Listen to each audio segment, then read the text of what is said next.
¿Qué tal estás? Bienvenido al vídeo que vamos a dedicar a explicar las principales características del nacionalsocialismo alemán y la llegada al poder de Adolf Hitler. En definitiva, en los siguientes minutos hablaremos del origen y características del nazismo. ¡Comenzamos!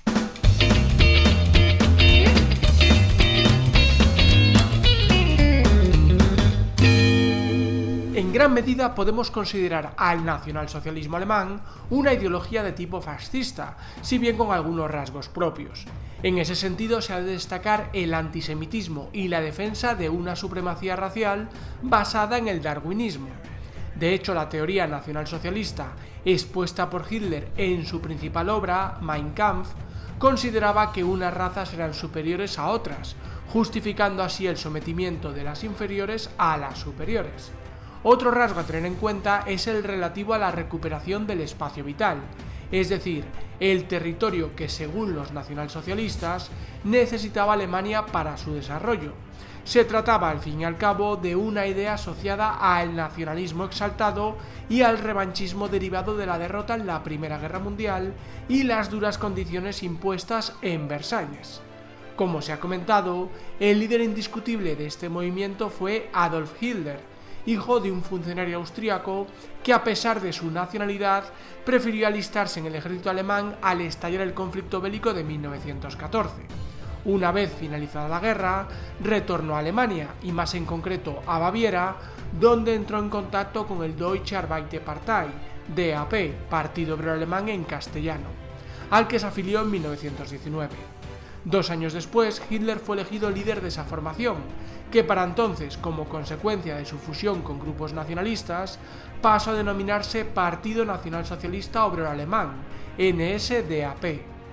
Además, por esas fechas también se llevó a cabo la fundación de las SA, un cuerpo paramilitar formado en sus inicios por excombatientes. Mientras el proyecto político de Hitler iba tomando forma, Alemania se sumía en el caos como consecuencia de la crisis de posguerra. De hecho, gracias a la hiperinflación de los años 1922 y 1923, el partido creció de forma exponencial, pasando de 6.000 a 50.000 afiliados en apenas un año. Esa circunstancia, unida a las dificultades económicas y el escaso apoyo popular con que contaba la República de Weimar, el régimen democrático alemán de entreguerras, llevó a los nacionalsocialistas a dar un golpe de Estado el 9 de noviembre de 1923. Sin embargo, el llamado Putsch de Múnich fracasó, de tal modo que Hitler y otros dirigentes nacionalsocialistas fueron juzgados y encarcelados. Durante los meses que pasó en prisión, el líder del NSDAP escribió Mein Kampf, un libro donde dejó plasmada su ideología. Además, manifestaba la necesidad de cambiar de táctica en la búsqueda del poder, pasando a mostrarse partidario de participar en el sistema democrático y parlamentario.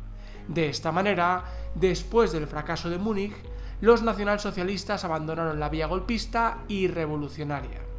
Ahora bien, el siguiente lustro estuvo caracterizado por la estabilidad política y el crecimiento económico en Alemania, un contexto nada favorable para el ascenso de las posturas radicales.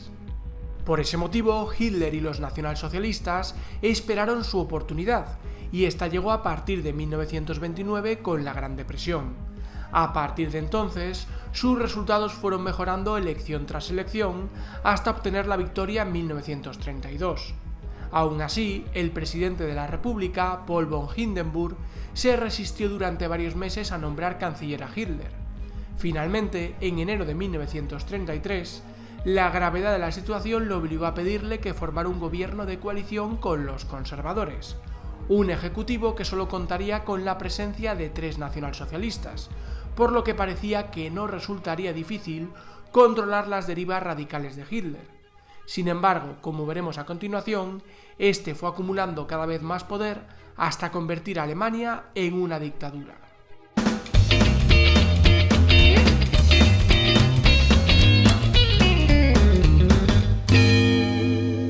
Una vez en el poder, el Partido Nacionalsocialista ejerció el totalitarismo y la represión hasta el punto de hacer desaparecer en sucesivas fases cualquier tipo de oposición política. El primero de esos episodios fue el incendio del Reichstag, el Parlamento alemán, en febrero de 1933. Parece ser que los responsables de ese acto fueron los propios nazis, si bien culparon de ello a los comunistas y aprovecharon esa circunstancia para que se le otorgaran a Hitler plenos poderes. De esta manera se aprovechó la excepcionalidad para, entre otras cosas, reformar la Constitución de Weimar y declarar ilegal a los partidos socialdemócrata, SPD, y comunista, KPD. El segundo acontecimiento en ese proceso fue la muerte de Paul von Hindenburg. La desaparición del presidente de la República llevó a Hitler a concentrar en su persona el poder presidencial y la Cancillería. De esta forma, los nacionalsocialistas pudieron terminar de construir un régimen dictatorial de partido único, es decir, todos los grupos políticos fueron ilegalizados, y lo mismo sucedió con los sindicatos, asociaciones juveniles y agrupaciones profesionales. El tercer episodio fue la Noche de los Cuchillos Largos, que se trató de una purga dentro del propio Partido Nacionalsocialista. Este suceso finalizó en la madrugada del 1 de julio de 1934, momento en que Hitler ordenó asesinar a los principales líderes de las secciones de asalto, las temidas SA. El último acontecimiento a destacar fue la Noche de los Cristales Rotos, acaecida el 9 de noviembre de 1938. Se trató de una expresión masiva y violenta de antisemitismo que tomó como pretexto el asesinato de un funcionario alemán a manos de un judío.